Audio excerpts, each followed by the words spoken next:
Bonjour, bienvenue sur la construction du réseau de Wessenheim et de son extension. Aujourd'hui, c'est une vidéo de débat. On va continuer de discuter de digital, on va continuer de discuter Z21, puisque j'ai eu la réponse de l'audit du réseau de Wessenheim via l'entreprise et le magasin Maketis qui s'est adressé à Rocco. Et donc, du coup, on a eu le retour de Rocco. Et donc, je voudrais vous en parler autour de plusieurs points. Le premier point qui, je pense, va intéresser tout le monde. Alors, je vous remets le diagramme du TCO de train contrôleur ici, du réseau principal de Wessenheim. Je ne vous mets pas l'extension parce que ce n'est pas la peine. Pour simplement que vous visualisiez un petit peu la topologie actuelle du réseau. Donc, le premier point, le premier retour qui a été donné par les commerciaux de Rocco, c'est 1. Le réseau de Wessenheim est un réseau qui est au-delà des réseaux traditionnels des clients de Rocco. En taille et en termes de circulation. Voilà. Donc, l'introduction, c'est ça. Ça veut dire que eux considèrent que le réseau de Wessenheim fait partie des réseaux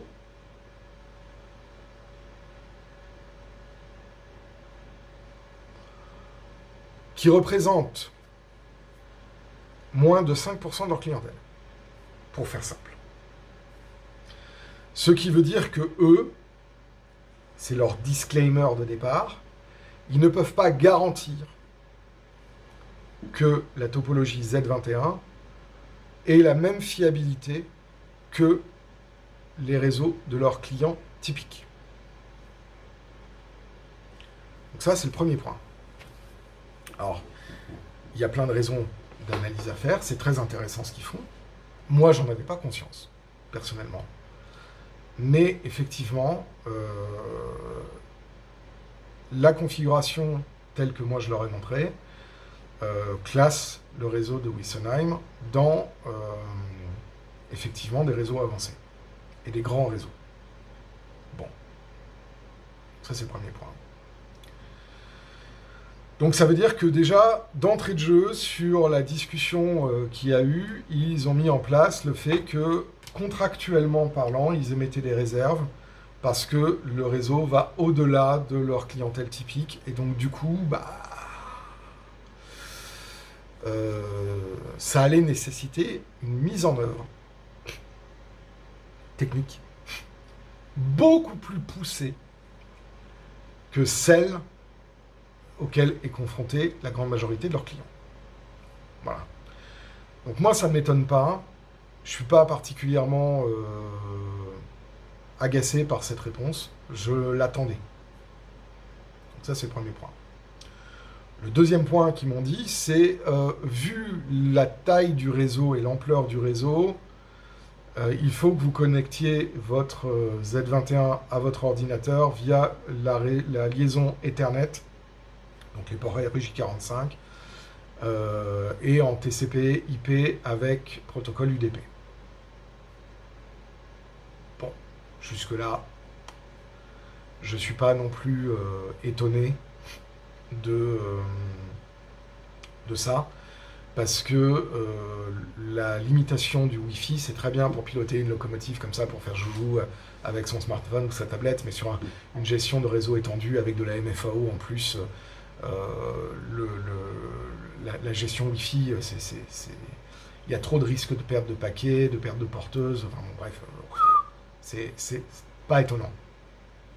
Troisième point, l'ergonomie de notre logiciel de pilotage Z21 n'est pas prévue pour des réseaux aussi complexes que Wessenheim. Oh, quelle surprise! Ben, j'ai regardé un peu moi l'ergonomie du comment s'appelle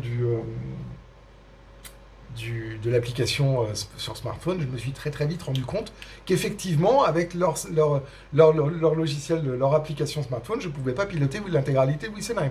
Merci les gars, je suis content. Next, point suivant. Point suivant, là on arrive sur des choses un peu plus sérieuses.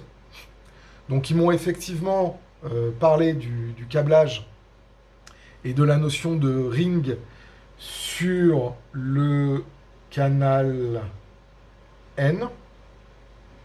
Oui, c'est ça, le canal N.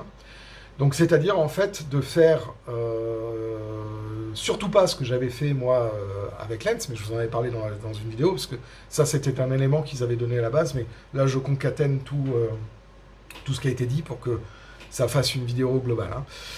Donc du coup faire un ring de câblage, ça veut dire quoi? C'est-à-dire que le canal N, il part à la centrale, il fait le tour du réseau, et il revient à la centrale.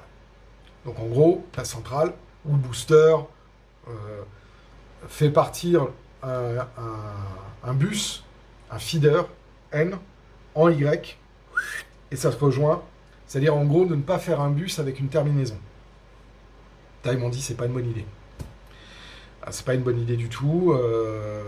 Ça va vous poser des problèmes. Il vaut mieux que vous fassiez une boucle. En termes de connexion sur le neutre, ça sera bien mieux. Et ensuite, après,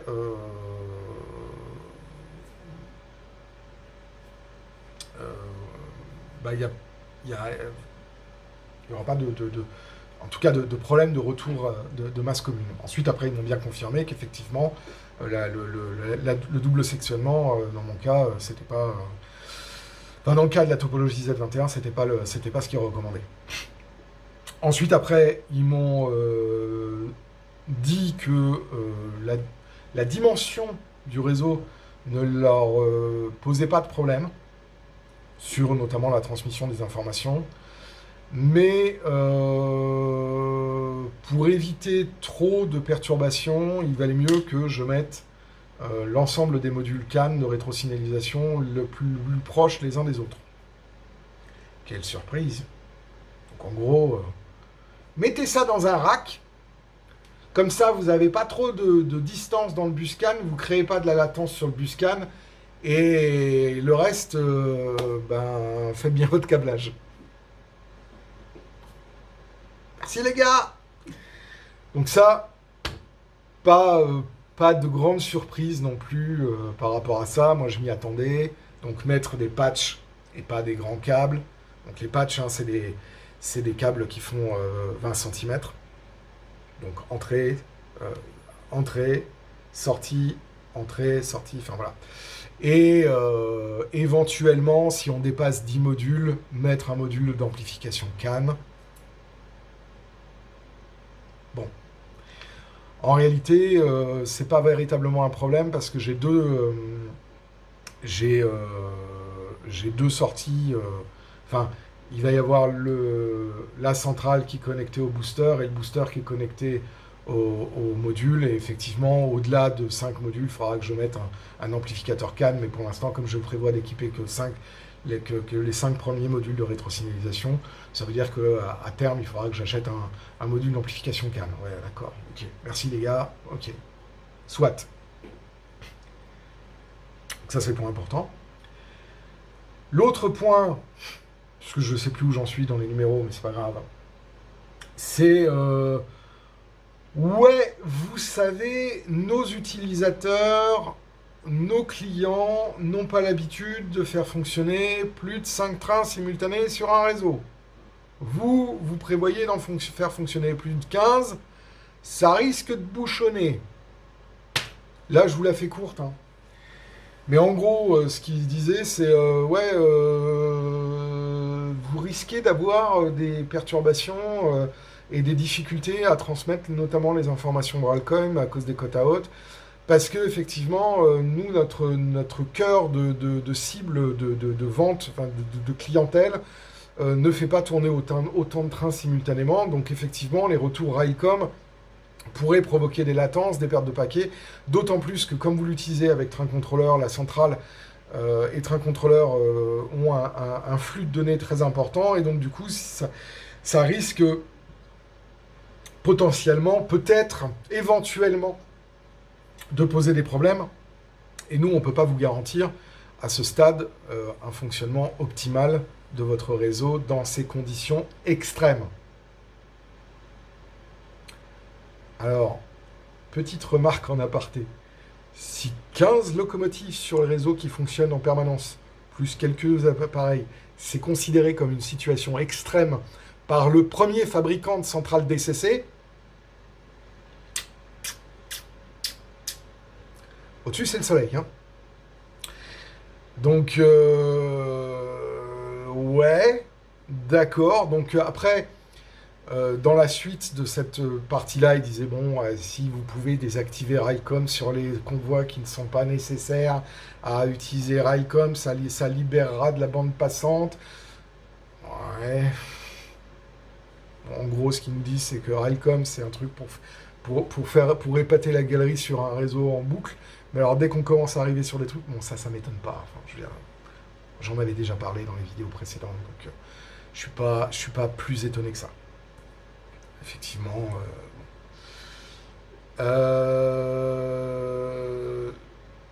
Donc, voilà, après, on arrive sur la confirmation que,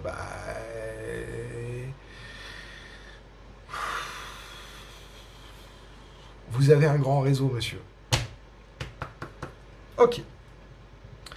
Le dernier point, et non des moindres, c'est-à-dire, vous savez, puisque vous allez utiliser des modules CAN, et que vous allez utiliser Train Controller, ouais, ça serait bien que vous activiez pas l'émulation Reconnect sur le module CAN. Et du coup, évitez d'utiliser des modules Loconnect sur le module CAN, parce que bon, avec Railcom, ça va encombrer. Déjà, c'est marqué dans la notice. Donc, c'est pas une découverte. Que au plus on fait des émulations sur le CAN, donc là, je veux pas vous dire de bêtises. Mais page 25 de la notice des modules de rétrosignalisation 10.808. Il est marqué « Remarque ! Veuillez noter que chaque émulation génère des messages d'occupation supplémentaires, ce qui réduit la bande passante possible de l'interface Ethernet Z21. N'activez donc que l'émulation nécessaire. » Donc en gros, quand vous avez un réseau comme le mien, vous ne faites pas d'émulation de Airbus et vous ne faites pas d'émulation de Loconet. Vous restez sur du CAN et vous configurez Train Controller avec le mode CAN. Pas le mode Loconet, pas le mode Airbus. Bon, alors, moi, j'ai pas vraiment ce problème. Enfin, je comprends leur problème. Mais comme je me rééquipe de A à Z, je vais avoir que des modules CAN. Je vais normalement pas avoir de module ni en Airbus, qui est le module hérité, qui est le protocole hérité depuis la Zentralstation et la Multimos rouge, je crois. Et du bus Loconet, je m'en bats les coups.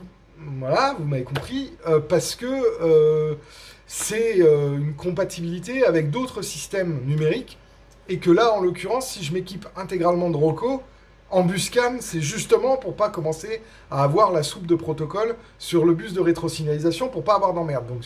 Donc cette réponse d'usage, moi, je l'avais complètement compris. Oui, c'est pareil, il y a le troisième protocole émulé, c'est le protocole, Marco et Lissi. J'ai un truc obscur, ça doit être Massotte qui fait ça, enfin bon, on s'en fout. Donc, moi, si vous voulez, la réponse qu'ils ont fait, c'est une réponse de précaution d'usage. Vous allez avoir pas mal d'informations Railcom qui vont monter. Évitez de surcharger votre bus de rétrosignalisation avec des émulations d'autres bus sur votre bus CAN, sinon la Z21, elle va rentrer chez sa mère. Bon, ouais, d'accord, ok. Mais c'était marqué page 25 de votre notice, donc je suis pas si surpris que ça. Et moi, j'en ai rien à foutre. Donc, voilà. Donc, toutes ces précisions, elles sont intéressantes. Elles sont intéressantes parce qu'il y a un moment donné, effectivement, ils me disent, en conclusion de ça, Monsieur, l'utilisation que vous allez avoir de notre système numérique Z21 va être une utilisation avancée, avec toutes les précautions et les risques de panne qui ne sont pas couverts par une utilisation dite courante de nos systèmes numériques. Donc, voilà.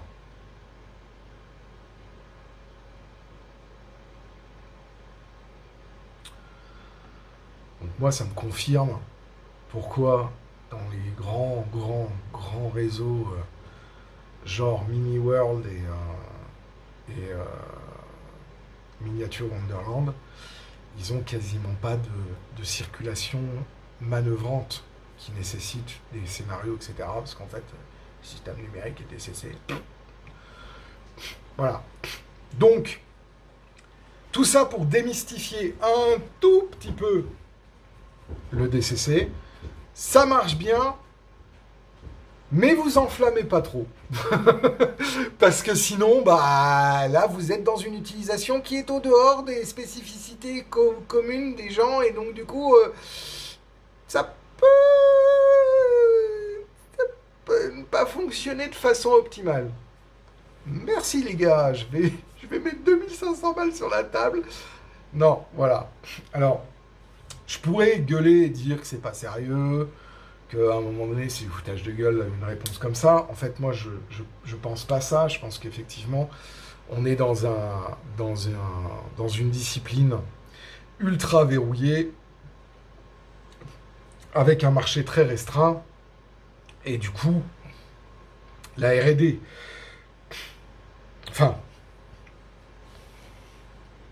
je comprends la position des constructeurs de ne pas avoir sorti une artillerie lourde quand 90% de leurs utilisateurs vont l'utiliser pour faire tourner un ovale avec 2 voies d'évitement et éventuellement 4 trains simultanément. Bon.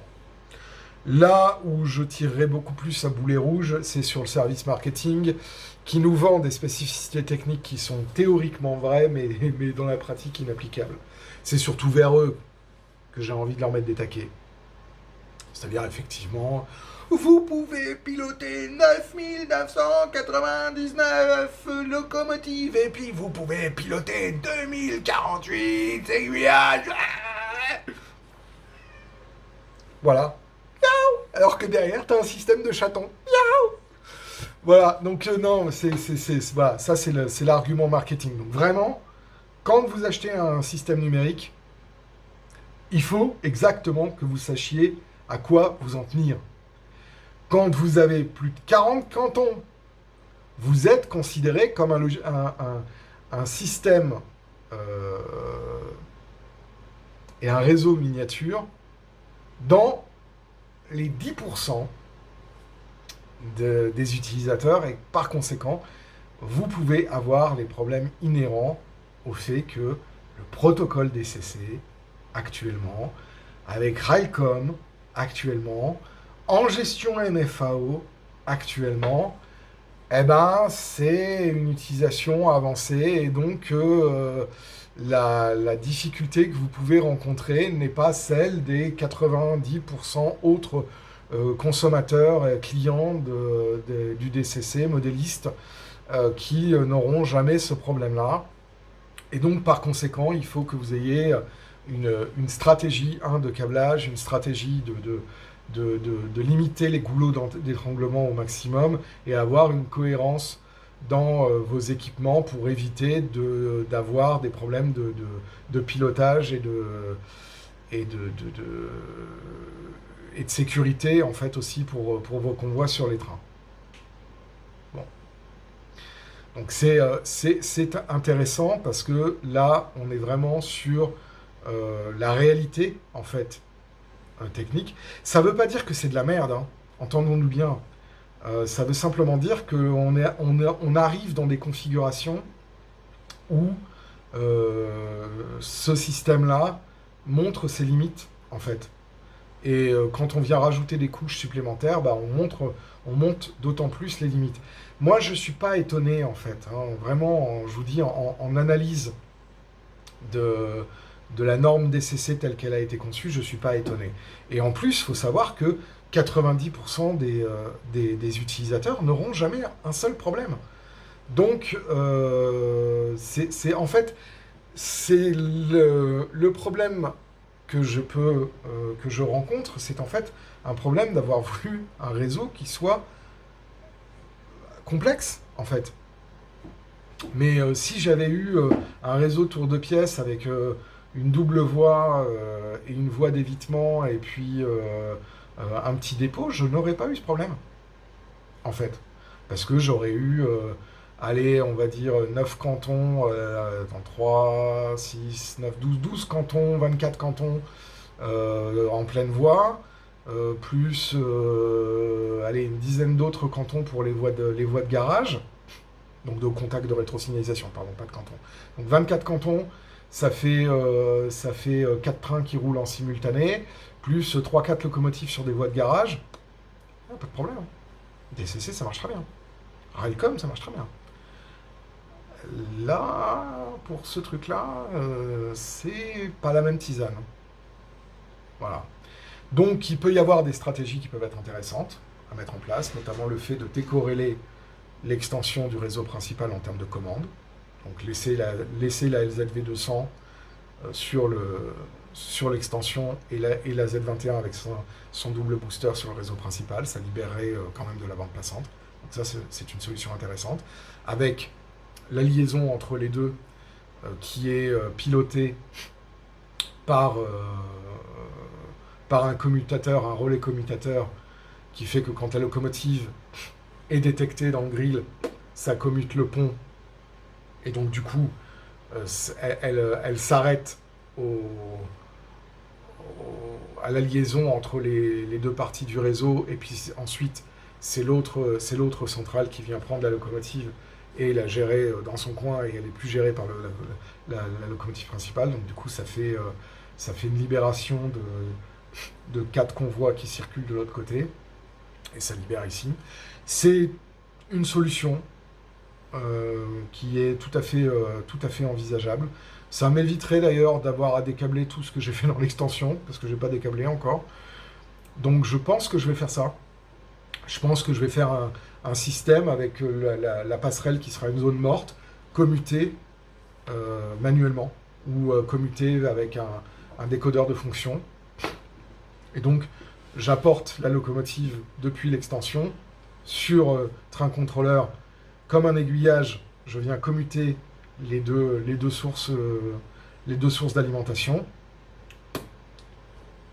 Et ensuite, après, la locomotive apparaît et du coup, je ne fais pas de MFAO sur la partie de l'extension, ce qui n'est pas très grave, pour simplifier un peu les choses. Donc ça, c'est une possibilité que du coup, je vais envisager.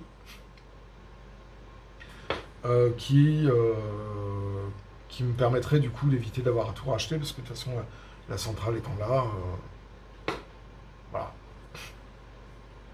j'ai plus qu'à ramener simplement JK et le bus RS directement sur l'extension, pendant que j'ai la centrale Z21 qui gère avec son booster et avec le bus CAN l'intégralité de ce réseau, ce qui enlèverait 3-4 gouttes de sueur sur le front du commercial technicien Z21 avec qui on a eu une relation. Donc ça va faire quelques petites modifications, mais voilà. Encore une fois, moi je ne veux pas jeter la pierre à Rocco. Rocco, ils ont pris dans leur communication la prudence d'usage, parce qu'ils n'ont pas envie de s'engager contractuellement sur des risques qui pourraient apparaître suite à un réseau qui est dans les 10% de leur clientèle qui ont des réseaux complexes. Donc moi je comprends. Je suis pas énervé, je suis pas déçu. Je m'attendais à cette réponse-là, donc pour moi il n'y a pas de chose. C'est pas une découverte, quoi. Parce qu'effectivement, ça fait maintenant 3 semaines que je me suis tapé toutes les docs techniques de tous les constructeurs fabricants en DCC. J'ai même été chez les Américains dans leurs trucs qui sont encore pires. qu'à l'heure actuelle, dans les centrales qui, moi, me semblent les plus fiables, bah, il y en a 3. La Z21, la Zimo, dont je me souviens plus parce qu'il y a un nom barbare, et la Digicase. Voilà. Et celle qui a une intégration Buscan la plus aboutie, bah, c'est la Z21. Et la Z21, elle est fabriquée et conçue par Zimo. C'est pour ça qu'il y a la mise à jour des décodeurs en natif. Voilà. Donc en fait, quand ils sont passés sur la Z21, ils ont largué Lens et ils sont passés chez Zimo. Et donc en fait, toute la conception de la circuiterie, de l'informatique, enfin, de l'électronique et des logiques, c'est Zimo qui a conçu. Voilà. Eux, ils ont fait comme Apple.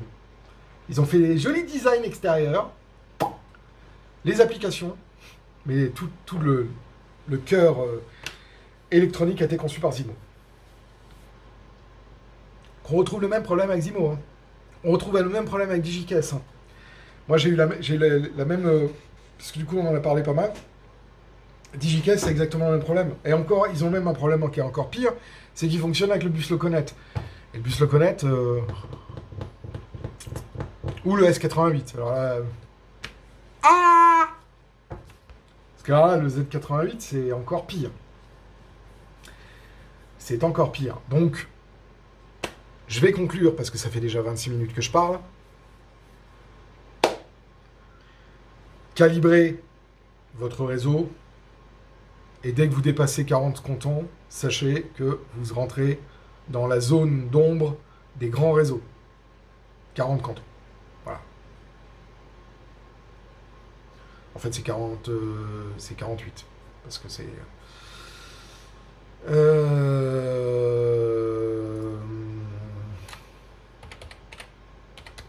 Oui, c'est ça. Dès que vous dépassez 6 modules de rétrosignalisation, vous êtes considéré comme étant un grand réseau. Voilà. Premier point. Deuxième point, quand vous utilisez le Buscan et que vous êtes que sur une topologie avec Buscan, évitez de faire de l'émulation de bus Airbus et de Loconet. Donc en gros, restez sur des modules CAN. Ok. Troisième chose, le Raycom c'est bien, mais si vous n'en avez pas un besoin vital parce que vous n'avez pas des gares cachées et des endroits qui nécessitent un monitorage proactif, bah désactivez-le. Voilà. Quatrième point.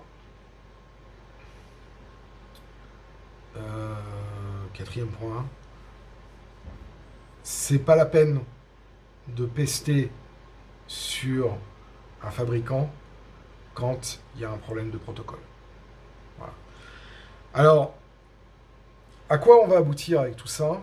Eh bien, il y a un nouveau protocole qui va apparaître, qui est en cours déjà de définition de normes, avec Sébastien Grenier de la société Ultimate Model. On en parle beaucoup. C'est le protocole LCC pour Layout Command Control. Je ferai certainement en partenariat avec Ultimate Model des vidéos au sujet de LCC. Il y aura certainement une centrale et une topologie dans un futur non prévisible, mais pas hypothétique. Une solution avec une centrale basée sur le Buscan et sur le protocole LCC. À noter aussi que Roku a bien conscience que leur système est de plus en plus apprécié des utilisateurs des 10%, et que c'est pour ça qu'ils continuent la R&D pour proposer d'autres modules sur le Buscan, que leurs précautions contractuelles sont tout à fait compréhensibles, et que moi, elles ne me choquent pas, en fait. Hein. Et au final, ce qui est important, c'est de bien réfléchir à ce que vous voulez en termes de pilotage, parce que un pilotage full automatique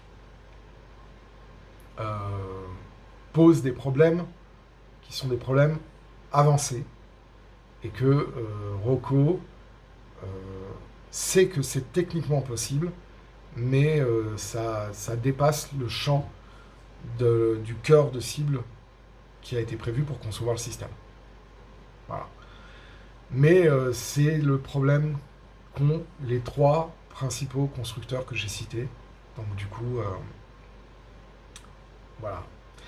Si vous avez aimé la vidéo, n'hésitez pas à laisser des messages dans l'espace commentaire. Continuons cette discussion au sujet du DCC, c'est très intéressant. Moi, il y a encore énormément de choses que je découvre. Je ne vous ai pas parlé des CV de locomotives, je ne vous ai pas parlé de l'impact des locomotives sonores sur le bus DCC, je ne vous ai pas parlé des effecteurs, des rétrosignalisations d'aiguilles et pourquoi ça ne sert à rien. Tout ça, ça peut faire le jeu d'une suite de vidéos. En tout cas, n'hésitez pas à vous abonner à la chaîne si ce n'est pas déjà fait, à cliquer sur la cloche pour être notifié lors des prochaines sorties de vidéos. Moi, je vous dis à très bientôt pour d'autres vidéos sur le décor de la construction de réseau de Wiesenheim et de son extension. Et puis, mettez-nous un petit pouce vers le haut, ça nous fait plaisir et ça nous permet d'augmenter le référencement de la chaîne sur YouTube. C'est important. Merci à toutes et à tous de suivre l'activité de la chaîne et je vous dis à très bientôt. Ciao!